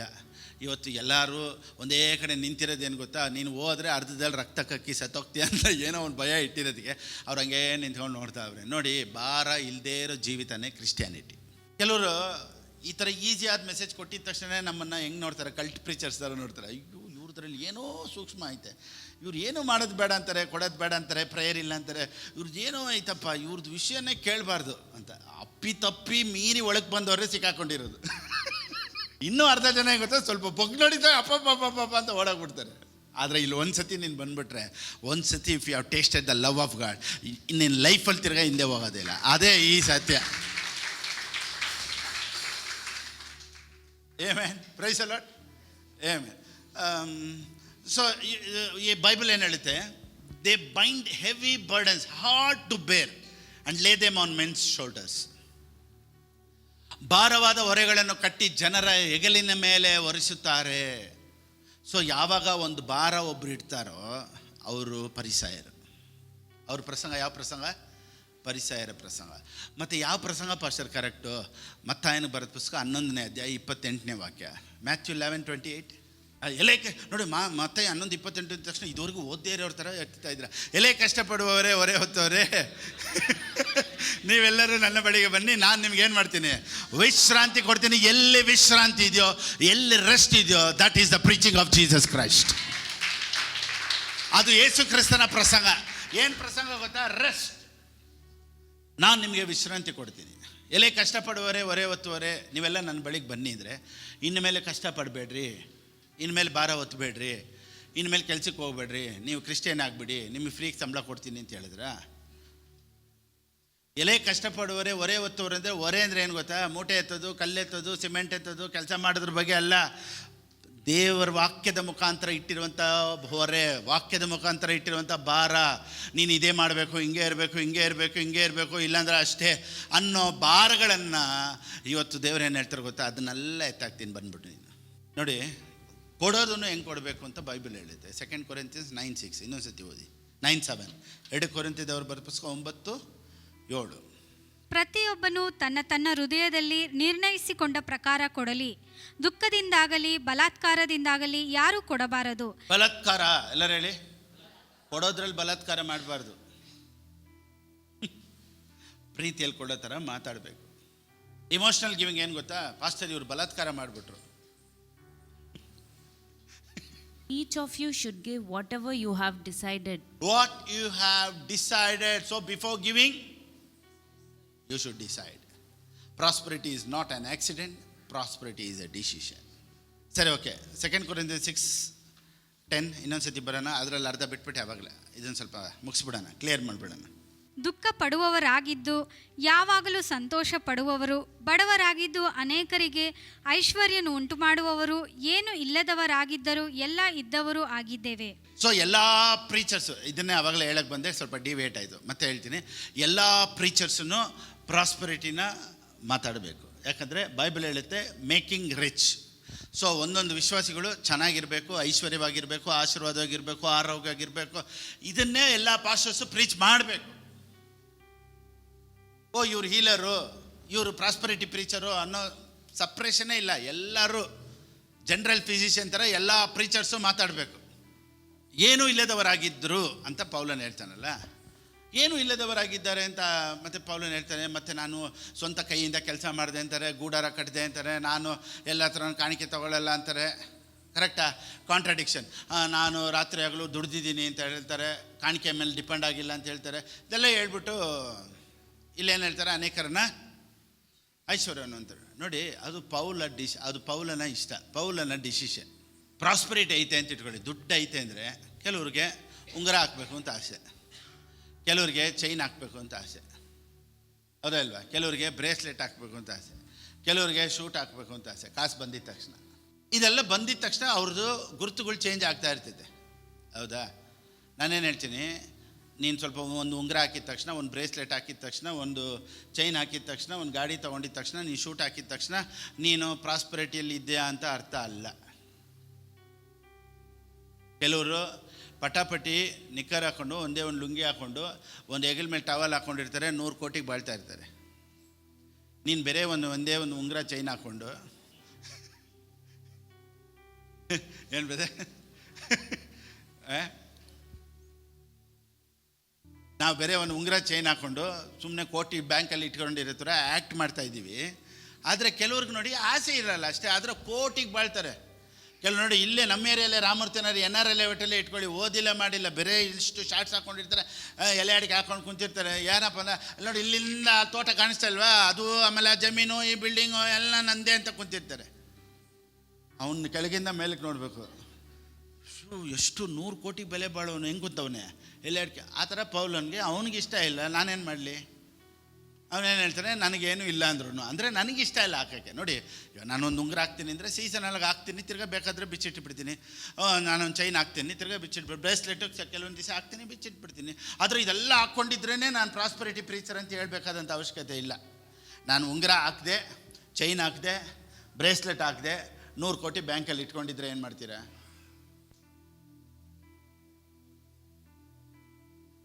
ಇವತ್ತೆಲ್ಲರೂ ಹಂಗೆ ಚೈನು ಗೀನು ಹಾಕೊಂಡು ಹೆಸರು ಕೆಡ್ಸ್ಕೊಳ್ಳಲ್ಲ, ನೀಟಾಗಿ ಬ್ಯಾಂಕಲ್ಲಿ ಇಟ್ಟಿರ್ತಾರೆ. ಮಾತಾಡೋದೆಲ್ಲ ದರಿದ್ರ. ಹೆಂಗೆ ಮಾತಾಡೋದೆಲ್ಲ ಏನು ಗೊತ್ತಾ? ದರಿದ್ರ, ಏನು ಆಸೆ ಇಲ್ಲಪ್ಪ, ನಮಗೇನು ಬೇಡಪ್ಪ. ಆದರೆ ಹೋಗೋದೆಲ್ಲ ರಾಯಲ್ ಕಾರು, ಬ್ಯಾಂಕಲ್ಲಿ ಮಕ್ಕಳೆಲ್ಲ ದೇಶದಲ್ಲಿ ಹೊರ ದೇಶದಲ್ಲೆಲ್ಲ ಓದ್ತಾ ಇರ್ತಾರೆ. ಅವ್ರು ಮಾತಾಡೋದೆಲ್ಲ ದರಿದ್ರ. ನಾವು ಏನೋ ಒಂದು ಉಂಗುರ ಯಾವತ್ತೋ ಸೀಸನ್ಗೆ ಆಸೆ, ಯಾವತ್ತೋ ಒಂದು ಚೈನ್ ಹಾಕ್ಬಿಟ್ವಿ ಅಂದಿರೋ, ಓ ಇವ್ರಿಗೇನಪ್ಪ, ಇವ್ರು ಪ್ರಾಸ್ಪರಿಟಿ ಪ್ರೀಚರು. ಏನೂ ಇಲ್ಲ. ನೋಡಿ, ಜನ ಹೆಂಗೆ ಕನ್ಕ್ಲೂಷನ್ ಮಾಡೋದು, ಅದಕ್ಕೆ ಹೊರಗಡೆ ನೋಡಿನೇ ಜನ ಲೆಕ್ಕ ಹಾಕೋದು. ಅದಕ್ಕೆ ಯೇಸು ಸ್ವಾಮಿ ಏನು ಹೇಳ್ತಾರೆ ಗೊತ್ತಾ? ಸುಣ್ಣ ಹಚ್ಚಿದ ಸಮಾಧಿ ಥರ ಕೆಲವರು, ಒಳಗಡೆ ನೋಡಿದ್ರೆ ಎಲ್ಲ ವಾಸನೆ, ಆದರೆ ಮೇಲೆ ಸಮಾಧಿ ಥರ ಮೇಲೆ ಹೆಂಗೆ ವೈಟ್ ಪೇಂಟು. ಇವತ್ತು ಜನರಿಗೆ ಇಷ್ಟ ಆಗೋದು ಏನು ಗೊತ್ತಾ? ಪೆಂಟೆಕೋಸ್ಟಲ್ ಲೈನಲ್ಲಿ ಕಾರ್ಗೋ ಪ್ಯಾಂಟು, ಲೈಟಿಂಗು, ಡ್ಯಾನ್ಸು, ಡಾಡು ಇದೆಲ್ಲ ಇಲ್ಲ. ಬೇರೆ ಸುಣ್ಣ ಹಚ್ಚಿದ ಕಲರ್ ಇದ್ಬಿಟ್ರೆ ಸೂಪರ್. ಅವ್ರು ಹೂವು ಇಡಬಾರ್ದು ಅಂತಾರೆ, ಲೆಗ್ಗಿನ್ಸ್ ಹಾಕ್ಬಾರ್ದು ಅಂತಾರೆ, ಕುಂಕುಮ ಇಡಬಾರ್ದು ಅಂತಾರೆ, ಇದು ಮಾಡಬಾರ್ದು, ಅದು ಮಾಡಬಾರ್ದು, ರೇಷ್ಮೆ ಬೇಕಾ, ನಿನಗೆ ಶೂಟ್ ಬೇಕಾ, ನಿನಗೆ ಶೂಸ್ ಬೇಕಾ, ನಿನಗೆ ಇದು ಬೇಕಾ, ಅದು ಬೇಕಾ ಅಂದರೆ ಆ ಪಾಸ್ಟಿಗೆ, ಓ ನಮ್ಮ ಪಾಸ್ಟರ್ ಥರ ಯಾರು ಇಲ್ಲಪ್ಪ, ಸೂಪರ್. ಯಾಕೆ ಗೊತ್ತಾ? ಓದಾಗೆಲ್ಲ ಚೆನ್ನಾಗಿ ಹೋಗಿತಾರೆ. ಇದಕ್ಕೆ ಕೆಲವರು ಅಡಿಕ್ಟ್ ಆಗಿಬಿಟ್ಟಿರ್ತಾರೆ. ಅಂಥ ಪ್ರೀಚಿಂಗ್ಗಳೆಲ್ಲ ಇಷ್ಟ ಆಗುತ್ತೆ. ನಾವು ನೋಡಿ, ಇದ್ದಂಗೆ ಇದ್ದದ್ದು ಹೇಳಿದ್ರೆ ಆ ಥರ ಕೆಲವರು ನೋಡಿದ ತಕ್ಷಣ, ನೋಡಿ ನಮ್ಮನ್ನು ನೋಡಿದ್ರೇ ಆಗದೆ ಇರೋರಿಗೆ ಎಷ್ಟು ಜನ ಐತೆ ಗೊತ್ತಾ? ನಮ್ಮ ನೋಡ್ರೇ ಹುರ್ಕೊಂಡ್ಬಿಡ್ತಾರೆ, ಹಂಗೆ ಫೈರ್ ಆಗಿಬಿಡ್ತಾರೆ. ಯೂಟ್ಯೂಬ್ ಫೇಸ್ಬುಕ್ಕಲ್ಲಿ ನಮ್ಮದು ಒಂದು ಇಂಟ್ರೋ ಬಂದಿದ್ದ ತಕ್ಷಣ ಜನರಿಗೆ ಗಡಗಡ ಅಂದ್ಬಿಡ್ತೈತೆ. But can't help. ನನಗೆ ದೇವ್ರು ಏನು ಕೊಟ್ಟರು, ದೇವ್ರು ನನಗೇನು ಇಟ್ಟಿದ್ದಾರೆ, I have to speak that. ಆಮೇಲೆ ನನಗೆ ದೇವ್ರು ಏನು ಇಟ್ಟಿದ್ದಾರೋ ಅದನ್ನು ನಾನು ಮಾಡ್ತಾಯಿದ್ದೀನಿ, ಸಂತೋಷವಾಗಿ ಮಾಡ್ತಾಯಿದ್ದೀನಿ. Praise the Lord, hallelujah. So ನಾನೇನು ಹೇಳಕ್ಕೆ ಬರ್ತೀನಿ ಅಂದರೆ, ಪೌಲನಿಗೆ ಕೆಲಸ ಕಾಣಿಕೆ ಬೇಡ, ನಾನು ಕೆಲಸ ಮಾಡಬೇಕು ಅಂತ ಅದು ಅವ್ರಿಗಿಷ್ಟ. ಅದು ಅದೇ ಹೇಳಕ್ಕೆ ಬಂದಲ್ಲ. ದುಡ್ಡಿರೋರಿಗೆ ನೋಡಿ, ಕೆಲವು ತುಂಬ ದುಡ್ಡಿರೋರು ನೋಡಿ, ಒಡವೆಗಳೆಲ್ಲ ಚೆನ್ನಾಗಿ ಬಟ್ಟೆ ಹಾಕಬೇಕು ಅನ್ನೋ ಇಂಟ್ರೆಸ್ಟೇ ಬರೋಲ್ಲ. ನೀವು ನೋಡಿ ಬೇಕಾರೆ, ನಾನು ಕೆಲವೊಂದು ಸತಿ ಮಾಲು ಅಲ್ಲಿ ಇಲ್ಲೆಲ್ಲ ನೋಡ್ತೀನಲ್ಲ, ಒಳ್ಳೆ ಸಾವುಕಾರ ಬರೋದೆಲ್ಲ BMW. ಅವ್ರ ಬಟ್ಟೆ ಹೆಂಗೆ ಗೊತ್ತಾ? ಒಂದೇ ಸುಮ್ಮನೆ ಒಂದು ಕಾಟನ್ ಟಾಪು, ಸುಮ್ಮನೆ ಒಂದು ಜೀನ್ಸ್ ಪ್ಯಾಂಟು, ಎಷ್ಟು ಸಿಂಪಲ್. ಅವ್ರು ನೋಡಿದ್ರೇ ಗೊತ್ತಾಗುತ್ತೆ ಅವ್ರು ಸಾವುಕಾರ ಅಂತ. ಕೆಲವ್ರು ಬರ್ತಾರೆ ನೋಡಿ, 1 2 3 4 ಜೋಡಿಸ್ಕೊಂಡು, ಇಲ್ಲಿ ಇಲ್ಲೆಲ್ಲ ಜೋಡಿಸ್ಕೊಂಡು ಪ್ಯಾಂಟು ಶರ್ಟು ಇಷ್ಟು. ಅವ್ರು ಬರೋ ಬಿಲ್ಡಪ್ಪಲ್ಲೇ ಗೊತ್ತಾಗ್ತಿ ಇವ್ರ ಹತ್ರ ಏನೂ ಇಲ್ಲ ಅಂತ. ಕೆಲವರು ಎಷ್ಟೇ ಸಾವುಕಾರಾಗಿದ್ರು, ಅವ್ರು ಹಾಕೋ ಬಟ್ಟೆ ಸುಮ್ಮನೆ ಡೀಸೆಂಟ್ ಸಿಂಪಲಾಗಿರ್ತಾರೆ. ಸಿಂಪಲಾಗಿದ್ರು ಕೋಟಿಗೆ ಬಾಳ್ತಾರೆ. ಅದೇ ಪೌಲನ್ ಏನು ಹೇಳ್ತಾರೆ? ನಾನು ಸಿಂಪಲ್, ಆದರೆ ಅನೇಕನ ಐಶ್ವರ್ಯವಂತನಾಗಿ ಮಾಡೋನು. ಆಮೇಲೆ ಅದು ಅವ್ರವ್ರಿಗೆ ಬಿಟ್ಟಿದ್ದು. ಸೊ ಒಬ್ಬರು ಪ್ರೀಚರ್ಗೆ ಇಷ್ಟ ಇಲ್ಲ ನೋಡಿ, ಒಂದು preacher white pant, white shirt, white ಜುಬ್ಬ ಹಾಕಬೇಕು ಅಂತ ಅವ್ರಿಗಿಷ್ಟ. ತಪ್ಪ ರೀ? ನೀನು ಹಾಕ್ಕೊಬೇಕು ಅಂತ ಯಾಕೆ ಫೋರ್ಸ್ ಮಾಡ್ತೀಯಾ? ಅದು ತಪ್ಪು. ಏನಂತೀರಾ? ನಿನಗಿಷ್ಟ ಇಲ್ಲಪ್ಪ ಕಲರ್ ಬಟ್ಟೆ, ನೀನು ಹಾಕ್ಬೇಡ. ಬೇರೆಯವ್ರನ್ನ ಹಾಕು ಅಂತ ಯಾಕೆ ಫೋರ್ಸ್ ಮಾಡ್ತೀಯಾ? ನಾನು ಚೆನ್ನಾಗಿರ್ಬಾರ್ದು, ನಾನು ನೋಡೋಕ್ಕೆ ಚೆನ್ನಾಗಿಲ್ಲ, ನೀನು ನೋಡೋಕ್ಕೆ ಚೆನ್ನಾಗಿರ್ಬಾರ್ದು, ನಿನಗೆ ಮಾತ್ರ ಫೌಂಡೇಶನ್ ಬೇಕಾ? ನನಗೆ ನೋಡಿ, ಕೆಲವ್ರಿಗೆ ಆ ರೀತಿ ಏನಂದರೆ, ಅವರು ಒಂದು ಕಂಟ್ರೋಲಲ್ಲೇ ಇಟ್ಟಿರ್ತಾರೆ ಜನರನ್ನ. ಅಂದರೆ ನೀನು ಹಿಂಗೆ ಮಾಡಬೇಕು, ಹಿಂಗೆ ಮಾಡಬೇಕು. ಅವ್ರಿಗೇನಾದರೂ ಒಂದು ಕೆಲಸ ಕೊಡ್ತಾ ಇರಬೇಕು. ನೀನು 12 ಗಂಟೆ ಎದ್ದೋಳು, 4 ಗಂಟೆಗೆ ಎದ್ದೋಳು, ಆಮೇಲೆ ಶುಕ್ರವಾರದ ಊಟ ಮಾಡಬೇಡ, ಆಮೇಲೆ ಅಮಾವಾಸ್ಯದ ಎದ್ದೇಳಿ ನೋಡಿ, ಎಂಗೇಜಾಗಿ ಇಟ್ಕೊಂಡಿರ್ಬೇಕು. ಕೆಲವ್ರಿಗೆ ಆಸೆ ಅದು. ಕಷ್ಟ ಕೊಡ್ತಾ ಇದ್ದರೆ ಇವ್ರು ಒಳ್ಳೆಯವರಾಗ್ತಾ ಇರ್ತಾರೆ. ನಾನೇನು ಹೇಳ್ತೀನಿ ಅಂದರೆ, ಜನರನ್ನ ನಾವು ಎಷ್ಟು ಫ್ರೀ ಮಾಡ್ತೀವೋ ನಾವು ಕೆಟ್ಟವರಾಗ್ತಾ ಇರ್ತೀವಿ. ಜನರಿಗೆ ಹೇಳ್ತೀವಿ, ನೋಡು ಇಷ್ಟು ಗಂಟೆಗೆ ಎದ್ದೇಳಬೇಕಲ್ಲ, ನೀನು ಯಾವಾಗ ಎದ್ದೇಳ್ತೀಯೋ ಮಾಡು, ದೇವ್ರು ನಿನ್ನ ಪ್ರಾರ್ಥನೆ ಕೇಳ್ತಾರೆ. ಇದಾಗಿ ಬರಲ್ಲ ಜನರ ಕೋಪ. ನಾನು ಹಿಂಗೆ ಹೇಳಿದರೆ ಹಿಂಗೆ ಎದ್ದೇಳಬೇಕು, ಇಷ್ಟು ಗಂಟೆ ನೀನು 1 ನಿಮಿಷ ದಾಟ್ಬಿಟ್ರೆ ಅಷ್ಟೇ ರಕ್ತ ಕಕ್ಬಿಡ್ತೀಯ ನೀನು ಅಂದರೆ ಎಲ್ಲರಿಗೂ ಓಹೋ ಸೂಪರಾಗಿ ಮಾತಾಡೋದು ಇವತ್ತು ಅಂತಾರೆ. ಏನು ಮಾಡೋದು? ಸೊ ಸತ್ಯವೇದ ಹೇಳುತ್ತೆ, ಅನೇಕರನ್ನು ಐಶ್ವರ್ಯವಂತನಾಗಿ ಮಾಡೋದು ಪೌಲನ ಕೆಲಸ ಆಗಿತ್ತು. Praise the Lord, hallelujah. Right, okay, ಎಲ್ಲ ಮುಗಿಸೋ ಟೈಮ್ ಬಂದುಬಿಟ್ಟಿದ್ದೀವಿ ನಾವು. ರೈಟ್, ಒಂದು ವಾಕ್ಯ ಹೇಳ್ಬಿಟ್ಟು ಕನ್ಕ್ಲೂಡ್ ಮಾಡ್ತೀನಿ, ಮತ್ತೆ ನೆಕ್ಸ್ಟ್ ವೀಕ್ ಅದನ್ನು ಕಂಟಿನ್ಯೂ ಮಾಡೋಣ. ಓಕೆ, ಈಗ ನಾವು ಕ್ರಿಸ್ತನಲ್ಲಿ ಯಾರಾಗಿದ್ದೇವೆ? ನೀತಿವಂತರಾಗಿದ್ದೇವೆ. ಸೊ ಓಕೆ, ಒಳ್ಳೆಯವರು ಅಂದರೆ ಯಾವುದು ಕನೆಕ್ಷನ್ನು? Character connected. ನೋಡಿ, ಒಬ್ಬರು ಒಳ್ಳೆಯವರು, ಸುಳ್ಳು ಹೇಳಲ್ಲ, ಕೋಪ ಬರಲ್ಲ, ಆಮೇಲೆ ಬಂದ್ಬಿಟ್ಟು ಟೆನ್ಷನ್ ಆಗಲ್ಲ, ಕರೆಕ್ಟಿಗೆ ಬಟ್ಟೆ ಹಾಕ್ತಾರೆ, ಪ್ರೇಯರ್ ಮಾಡ್ತಾರೆ, ಎಲ್ಲದರಲ್ಲೂ ಕರೆಕ್ಟಿಗಿದ್ದಾರೆ. ಅವರೆಲ್ಲ ಯಾರು? ಕೆಲವ್ರಿಗೆ ಆಗಾಗ ಟೆನ್ಷನ್ ಆಗುತ್ತೆ. ಅವ್ರು ಯಾರು? Emotion person. ನೋಡಿ, ಅವ್ರು ಕಂಟ್ರೋಲ್ ಮಾಡ್ತಾರೆ, ಮಾತಾಡ್ಬೇಕು, ಕೋಪ ಮಾಡಬಾರ್ದು, ನಾನು ಇವತ್ತು ಕೋಪ ಮಾಡ್ಕೊಳ್ಳಲ್ಲ ಅಂತ. ಕೆಲವರು ನೋಡಿ, ನಿನ್ನ ಕೋಪ ಬಂದಿಲ್ಲ, ಇಲ್ಲ ನಿನ್ನ ಕೋಪ ಬರ್ತೈತೆ ಅಂತ ಹೇಳಿದ್ರೆ, ಏಯ್ ನನ್ನ ಕೋಪ ಬರಲ್ಲ, ನಾನು ತೀರ್ಮಾನ ಮಾಡಿಬಿಟ್ಟಿದ್ದೆ. ಇಲ್ಲ ನಿನ್ನ ಕೋಪ ಬರ್ತೈತೆ, ನನ್ನ ಕೋಪ ಬರಲ್ಲ ಅಂತ ಹೇಳಿಲ್ವಾ? ಇವ್ರಿಗೆ ಇದನ್ನೇ 4 ಸತಿ ಹೇಳ್ಬಿಟ್ರೆ ಟೆನ್ಷನ್ ಆಗಿಬಿಡ್ತಾರೆ. ಸೊ ಕೆಲವರಿಗೆ emotionally, so they are weak. ಅವ್ರಿಗೆ ಅವ್ರ ಕೈಲಿ ಆಗಲ್ಲ, ಕಂಟ್ರೋಲ್ ಮಾಡೋಕ್ಕಾಗೋದಿಲ್ಲ. ಆದರೆ ಅವರು ವೀಕ್ ಆಗಿದ್ದಾರೆ ಅಂತ ಅವ್ರು ಪಾಪಿ ಲಿಸ್ಟಲ್ಲಿ ಇಲ್ಲ, ಅವ್ರು ನೀತಿವಂತರ ಲಿಸ್ಟಲ್ಲೇ ಇದ್ದಾರೆ. ಆದರೆ ಬರ್ತಾ ಕ್ಯಾರೆಕ್ಟರ್ ಚೇಂಜ್ ಆಗುತ್ತೆ. ಸೊ ಮನುಷ್ಯನ ಕ್ಯಾರೆಕ್ಟರ್ ಚೆನ್ನಾಗೈತೆ ಅನ್ನೋದಕ್ಕೆ ಅವ್ನು ನೀತಿವಂತ ಆಗೋದಿಲ್ಲ. ನಿನ್ನ ಕ್ಯಾರೆಕ್ಟರ್ ಚೆನ್ನಾಗಿಲ್ಲ ಅಂದ್ರೂ, ಒಂದು ವೇಳೆ ನೀನು ಕೋಪ ಕಂಟ್ರೋಲ್ ಮಾಡೋಕ್ಕೆ ಆಗ್ತಾ ಇಲ್ಲ ಅಂದ್ರೂ, ಒಂದು ವೇಳೆ ನೀನು ಮಾಡಬೇಕು ಅನ್ನೋ ತೀರ್ಮಾನದಲ್ಲಿ ಸರಿಯಾಗಿಲ್ಲ ಅಂದ್ರೂ, ನೀನು ನೀತಿವಂತನಾಗಿಯೇ ಇದೆಯಾ. ಆ ನೀತಿವಂತನಾಗಿರುವಂಥ ಪದವಿ ಬರುವಂಥ ದಿನಗಳಲ್ಲಿ ನಿನ್ನನ್ನು ಎಲ್ಲದರಲ್ಲೂ ಕರೆಕ್ಟ್ ಮಾಡ್ಕೊಂಡು ಬರ್ತಾ ಇರ್ತೈತೆ ಹೊರತು, ಕರೆಕ್ಟಾಗಿದ್ರೇ ನೀತಿವಂತರು ಅನ್ನೋದು ತಪ್ಪು. ಕರೆಕ್ಟಾಗಿರೋರಲ್ಲ ನೀತಿವಂತರಲ್ಲ ಕರೆಕ್ಟಾಗಿರ್ತಾರೆ ಅಂತನೂ ಇಲ್ಲ. ಸಬ್ಜೆಕ್ಟ್ ಅರ್ಥ ಆಯ್ತಾ? ಇಷ್ಟು ಅರ್ಥ ಆದರೆ ಇವತ್ತಿನ ಸಂದೇಶ ಸೂಪರ್. ಸೊ ನಾನು ನಿನಗೆ ವಿಶ್ರಾಂತಿ ಕೊಡ್ತೀನಿ ಅಂದರೆ ಏನು ಅರ್ಥ ಗೊತ್ತಾ? ದೇವರು ಏನು ಹೇಳ್ತಾರೆ ಗೊತ್ತಾ? ವಿಶ್ರಾಂತಿ ಕೊಡ್ತೀನಿ ಅಂದರೆ, ನೀನು ಮಾಡಬೇಕಾಗಿದ್ದನ್ನು ನಾನು ಮಾಡಿದ್ದೀನಿ. ಓಕೆ, ಅದರದ್ದು ಒಂದು ಕನೆಕ್ಷನ್ ವರ್ಡ್ಸ್ ಒಂದು ಓದ್ಬಿಡೋಣ. ರೋಮನ್ಸ್ 8:36, ರೋಮಾಪುರದವ್ರು ಬರೆದ ಪುಸ್ತಕ 8ನೇ ಅಧ್ಯಾಯ 36ನೇ ವಾಕ್ಯ, 37. ನಾವು ಈ ಎಲ್ಲಾ ವಿಷಯಗಳಲ್ಲಿ ಪೂರ್ಣ ಜಯಶಾಲಿಗಳಾಗುತ್ತೇವೆ. ಮೋರ್ ದ್ಯಾನ್ ಕಾನ್ಕರರ್ಸ್ ಬೇರೆ, ಜಯ ಹೊಂದಿರೋರು ಬೇರೆ, ಪೂರ್ಣ ಜಯ ಜಯಕ್ಕೂ ಪೂರ್ಣ ಜಯಕ್ಕೂ ಏನು ವ್ಯತ್ಯಾಸ? ಕಾನ್ಕರರ್ಸ್ ಆ್ಯಂಡ್ ಮೋರ್ ದ್ಯಾನ್ ಕಾನ್ಕರರ್ಸ್. ಇವಾಗ ಅದಕ್ಕೆ ಉದಾಹರಣೆ ನಾನು ಹೇಳಿದ್ದೀನಲ್ವಾ? ಹೆಂಗಂದರೆ ಇವಾಗ ನೋಡಿ, ಇವಾಗ ಒಬ್ಬರು ಬಾಕ್ಸಿಂಗಲ್ಲಿ ಹೋಗ್ತಾರೆ. ಅವರು ಬಾಕ್ಸಿಂಗಲ್ಲಿ ಅದೇನು ಹೇಳ್ತಾರೆ, ರಿಂಗ್ ಒಳಗಡೆ ಹೋಗಿ ಬಾಕ್ಸಿಂಗ್ ಆಡ್ತಾರೆ. ಅವರು ಹೊಡ್ತಾರೆ, ಇವ್ನು ಮೂಗು ಗುತ್ತಾನೆ, ಅವ್ನು ಮೂಗು ಗುತ್ತಾನೆ, ಬಾಯಿ ಹೊಡೆದು ಹೋಗ್ತೈತೆ, ಇಲ್ಲಿ ರಕ್ತ ಬರ್ತೈತೆ, ತಿರ್ಗಾ ಕ್ಲಿಪ್ ಹಾಕ್ತಾರೆ, ತಿರ್ಗಾ ಹೊಡಿತಾರೆ, ತಿರ್ಗಾ ನೋಡಿ ಅಂತ ಬಂದು ಲಾಸ್ಟಿಗೆ ಹೊಡೆದು ಅಭಯ ನಿಂತ್ಕೊಂಡ್ಬಿಡ್ತಾನೆ. ಅವನು ಇವಾಗ ಯಾರು? ವಿನ್ನರ್, ಜಯಶಾಲಿ. ಎಲ್ಲರೂ ಹೇಳಿ. ಇವಾಗ ಅವನಿಗೆ ಒಂದು 10 ಲಕ್ಷ ಚೆಕ್ ಕೊಡ್ತಾರೆ. ಎಲ್ಲರೂ ಕೈ ಎತ್ಬಿಟ್ಟು ಅವ್ರಿಗೇನು ಮಾಡ್ತಾರೆ? 10 ಲಕ್ಷ ಚೆಕ್ ಕೊಡ್ತಾರೆ. ಅವನು ಯಾರು? ಜಯಶಾಲಿ. ಎಲ್ಲರೂ ಹೇಳಿ, ಜಯಶಾಲಿ. ಇವಾಗ ಮನೆಗೆ ಹೋಗ್ತಾನೆ, ಅವ್ರ ಹೆಂಡತಿ ಕೈಗೆ ಚೆಕ್ ಕೊಡ್ತಾನೆ. ಅವ್ರ ಹೆಂಡತಿ ಪೂರ್ಣ ಜಯಶಾಲಿ. ಯಾಕೆ ಗೊತ್ತಾ? ಒಂದು ಗುದ್ದು ತಿಂದಿಲ್ಲ, ಒಂದು ಏಟು ತಿಂದಿಲ್ಲ, ಓಸಿಯಲ್ಲೇ ಚೆಕ್ ತಗೊಂಡ್ಲಲ್ಲ, ಅದು ಪೂರ್ಣ ಜಯಶಾಲಿ. ಸೊ ಶಿಲುಬೆಯಲ್ಲಿ ಗುದ್ದಾಡಿ ರಕ್ತ ಸುರಿಸಿ ಪ್ರಾಣ ಕೊಟ್ಟಿದ್ದು ಯೇಸು ಸ್ವಾಮಿ, ಯಾವ ಏಟು ಇಲ್ಲದೆ ನಾವು ನಿಂತ್ಕೊಂಡು ಎಲ್ಲ ತಗೊಳ್ತೀವಲ್ಲ, ನಾವು ಪೂರ್ಣ ಜಯಶಾಲಿಗಳು. Praise the Lord, hallelujah, amen. So ಇದಕ್ಕಾಗಿಯೇ ನಾನು ನೀವು ಕರೆಯಲ್ಪಟ್ಟವರು. ಸೊ ನಾವು ಜಯಿಸಬೇಕು ಅಂತ ಏನಿಲ್ಲ. ನೋಡಿ, ಒಂದೊಂದು ಚೆನ್ನಾಗಿ ತಿಳ್ಕೊಂಬಿಡಿ, ನಾನು ಕನ್ಕ್ಲೂಷನ್ ಬಂದುಬಿಡ್ತೀನಿ. Heaven is not for winners, heaven is for lovers. ಪರಲೋಕ ಜಯಿಸಿರೋರ್ಗಲ್ಲ, ಪರಲೋಕ ನಂಬಿರೋರಿಗೆ. ನೀನು ಪರಲೋಕ ಇವತ್ತು ನೋಡಿ, ರಾತ್ರಿ ಆಗಲೂ ಜನರ ಭಯ ಏನು ಗೊತ್ತಾ? ನಾನು ಹೋಗ್ತೀನ ಪರಲೋಕಕ್ಕೆ, ಒಂದು ವೇಳೆ ಇವತ್ತು ಬಂದುಬಿಟ್ರೆ ದೇವ್ರು ನನ್ನನ್ನು ಬಿಟ್ಬಿಟ್ಟು ಹೋಗ್ಬಿಡ್ತಾರೆ. ಒಬ್ಬರನ್ನ ಕೇಳಿದ್ರೆ ಏನು ಹೇಳ್ತಾರೆ ಗೊತ್ತಾ? ಯೇಸು ಬಂದರೆ ನಿಮ್ಮನ್ನು ಕರ್ಕೊಳ್ತಾರೆ ನಂಬಿಕೆ ಐತೆ. ಏನು ಅವ್ರು ಏನು ತೀರ್ಮಾನ ಮಾಡೋರು? ಬಿಟ್ಬಿಟ್ಟು ಹೋದ್ರು ಹೋಗ್ಬೋದು, ಕರ್ಕೊಂಡು ಹೋಗ್ಬೋದು. ಅದು ಅವ್ರವ್ರ ಇಷ್ಟ ತಾನೆ. ದೇವ್ರು ಏನು ಇಷ್ಟ ಇಟ್ಟಿದ್ದಾರೋ ಗೊತ್ತಿಲ್ವೇ? ಸೊ ಇವತ್ತು ಸಡನ್ನಾಗಿ ಬಂದುಬಿಟ್ರೆ, ಬಿಟ್ಬಿಟ್ಟು ಹೋಗ್ಬಿಟ್ರೆ, ಒಂದು ವೇಳೆ ಇವತ್ತು ನೈಟ್ ಬಂದುಬಿಟ್ರೆ, ಒಂದು ವೇಳೆ ರ್ಯಾಪ್ಚರ್ ಇದ್ಬಿಟ್ರೆ, ಆ ರ್ಯಾಪ್ಚರಲ್ಲಿ ನಾನು ದೇವ್ರು ಒಂದು ವೇಳೆ ನನ್ನನ್ನು ಕೈ ಬಿಟ್ಬಿಟ್ರೆ, ಒಂದು ವೇಳೆ ನಾನು ಪರಲೋಕಕ್ಕೆ ಹೋಗಿಲ್ಲ ಅಂದರೆ ಹೋಗ್ತೀನೋ ಇಲ್ವೋ? ನೋಡಿ, ಇದೆಲ್ಲ ಒಂದು ಭಯದಲ್ಲಿ ಜನ ಇವತ್ತು ಬಾಳ್ತಾ ಇದ್ದಾರೆ. ಆಮೇಲೆ ಸೊ ಅದಕ್ಕೆ ನಾನು ಹೇಳ್ತೀನಿ, ಇವಾಗ ಪರಲೋಕಕ್ಕೆ ಹೋಗ್ಬೇಕು ಅಂತ ಪ್ರೇಯರ್ ಮಾಡಬೇಕು, ಪ್ರೇಯರ್ ಮಾಡಿ ಸೋತ್ರ ಪ್ರೇಯರ್ ಮಾಡಬೇಕು, ಸರಿಯಾಗಿ ಕೊಡಬೇಕು, ಸೋತ್ರ ಪಾಪ ಮಾಡಬಾರ್ದು, ಸೋತ್ರ ಯಾಕೆ ಪರಲೋಕಕ್ಕೆ ಹೋಗ್ಬೇಕು. ಅದಕ್ಕೆ ನಾನು ಹೇಳಿದೆ, Heaven is not for winners. ನೀನು ಜಯಿಸ್ಬಿಟ್ಟು ಗೆದ್ದುಬಿಟ್ಟು ಪರಲೋಕಕ್ಕೆ ಹೋಗ್ಬೇಕು ಅನ್ನೋ ಜಾಗದಲ್ಲಿ ದೇವ್ರು ನಿನ್ನ ಇಡಲೇ ಇಲ್ಲ.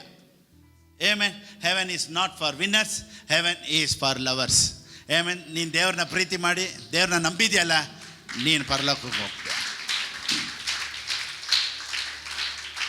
ಸೊ ಜಯಿಸ್ಬೇಕು ಅನ್ನೋದನ್ನು ನಿನ್ನ ಮೈಂಡ್ ಸೆಟ್ಟಿಂದ ಎತ್ಬಿಡಿ. ನಾನೇನು ಹೇಳ್ತೀನಿ ಗೊತ್ತಾ, ನೀನು ಜಯಿಸೋಕ್ಕಾಗಿ ಹುಟ್ಟಿಲ್ಲ, ನೀನು ಹುಟ್ಟಿದ್ದೆ ಜಯಿಸಿರೋರಿಗೆ. ಈ ರೆವಲೇಷನ್ ನಿಮಗೆ ಸಾಕು ಇವತ್ತು. ಸೊ ಈ ಸತ್ಯನ ಕೇಳ್ತಾ ಇರೋರು ನಿಮ್ಮ ಲೈಫಲ್ಲಿ ಜಯಶಾಲಿಗಳಾಗಿ ನಿಲ್ಲಿ. ಯಾಕೆಂದರೆ ಜಯಿಸಿರೋರಿಗೆ ನಾನು ನೀವು ಹುಟ್ಟಿರೋರು. God bless you. ಸೊ ದೇವ್ರ ರಾಜ್ಯಕ್ಕಾಗಿ ಕೊಡಬೇಕು ಅನ್ನೋರು ತೀರ್ಮಾನ ಮಾಡಿ. ಇವತ್ತು ನಾನು ಹೇಳ್ದ ಹಾಗೆ, prosperity is not an accident, prosperity is a decision. So emotional ಆಗಿ ತೀರ್ಮಾನ ಮಾಡಬೇಡಿ. ಇವತ್ತು ಈ ಪ್ರಸಂಗ ಕೇಳಿಬಿಟ್ಟು ಇನ್ನು ಮುಂದೆ ರೆಗ್ಯುಲರಾಗಿ ಎಲ್ಲ ತಿಂಗಳು ಏನೇ ಪ್ರಾಬ್ಲಮ್ ಆದರೂ ನಾನು ಕೊಡ್ತೀನಿ, ದೇವ್ರ ರಾಜ್ಯಕ್ಕಾಗಿ ಎತ್ತಿಡ್ತೀನಿ ಅನ್ನೋ ತೀರ್ಮಾನ ಇವತ್ತು ಮಾಡಿ. Prosperity is on the way. Amen. ಒಂದು ದಿವಸ ಪರಿಸ್ಥಿತಿಗಳು ಚೇಂಜ್ ಆಗುತ್ತೆ. ಇವತ್ತು ನೀವು ಎತ್ತೋ ತೀರ್ಮಾನ, ಪಾಸ್ಟರ್ ಇವತ್ತಿನ ನಾನು ತೀರ್ಮಾನ ಮಾಡ್ತೀನಿ, ನಿಮ್ಮ ಸಂದೇಶ ಕೇಳಿ ಅಂತ ಹೇಳಿದರೆ ಹೇಗೆ ಕೊಡಬೇಕು ಅನ್ನೋದು ಸ್ಕ್ರೀನಲ್ಲಿದೆ, ಆ ರೀತಿ ನೀವು ಕೊಡ್ಬೋದು. ದೇವರು ನಿಮ್ಮನ್ನು ಆಶ್ವಸಿಸಲಿ. ಆಮೆನ್. Price lord. ನಾವೆಲ್ಲರೂ ಹಾಗೆ ಎದ್ದು ನಿಂತ್ಕೊಳ್ಳೋಣ. ಪ್ರೀತಿ ಸ್ವರೂಪಿಯೇ, ನಮ್ಮೊಂದಿಗೆ ನೀನು ಮಾತನಾಡೋದಕ್ಕಾಗಿ ಸ್ತೋತ್ರಪ್ಪ. ಈ ಸಂದೇಶವನ್ನು ಕೇಳಿದಂಥ ಒಬ್ಬೊಬ್ಬರ ಜೀವಿತದಲ್ಲೂ ಒಂದು ಬದಲಾವಣೆ ಇವತ್ತು ಉಂಟಾಗುತ್ತೆ ಅನ್ನೋದರಲ್ಲಿ ಯಾವ ವಿಧವಾದಂಥ ಸಂದೇಹ ಇಲ್ಲಪ್ಪ. ಎಲ್ಲ ಘನತೆ ಮಹಿಮೆ ನಿನಗೆ ಸಲ್ಲಿಸಿ ಯೇಸು ಕ್ರಿಸ್ತನ ನಾಮದಲ್ಲಿ ಪ್ರಾರ್ಥಿಸ್ತೇನೆ ತಂದೆಯೇ, ಆಮೇನ್. ನನ್ನ ಮನವೇ ಯೆಹೋವನನ್ನು ಕೊಂಡಾಡು, ನನ್ನ ಸರ್ವೇಂದ್ರಗಳೇ ಆತನ ಪವಿತ್ರ ನಾಮವನ್ನು ಕೀರ್ತಿಸಲಿ. ನನ್ನ ಮನವೇ ಯೆಹೋವನನ್ನು ಕೊಂಡಾಡು, ಆತನು ಮಾಡಿದಂಥ ಉಪಕಾರಗಳಲ್ಲಿ ಒಂದನ್ನಾದರೂ ಮರೆಯಬೇಡ. ನಮ್ಮ ಕರ್ತನಾದ ಯೇಸು ಕ್ರಿಸ್ತನ ಕೃಪೆಯು, ತಂದೆಯಾದ ದೇವರ ಪ್ರೀತಿಯು, ಪವಿತ್ರಾತ್ಮನ ಅನ್ಯೋನ್ಯತೆಯು ಯಾವಾಗಲೂ ಎಂದೆಂದಿಗೂ ನಮ್ಮೊಂದಿಗಿರಲಿ. Amen, amen, amen, amen. Praise Lord. God bless you all.